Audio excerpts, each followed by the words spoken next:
పెద్దలు గౌరవనీయులు మీ అభిమాన నాయకులు తెలంగాణ యువతకు ఆదర్శమైన రేవంత్ రెడ్డి గారిని మాట్లాడాల్సిందిగా కోరుతున్నాం.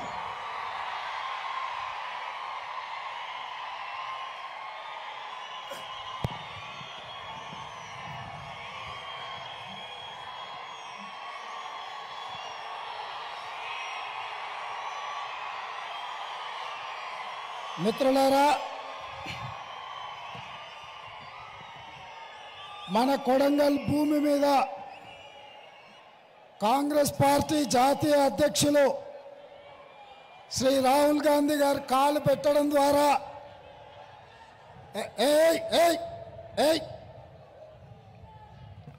రాహుల్ గాంధీ గారు మన కోస్గి గడ్డ మీద కాలు పెట్టడం ద్వారా మన గడ్డ పునీతమైంది.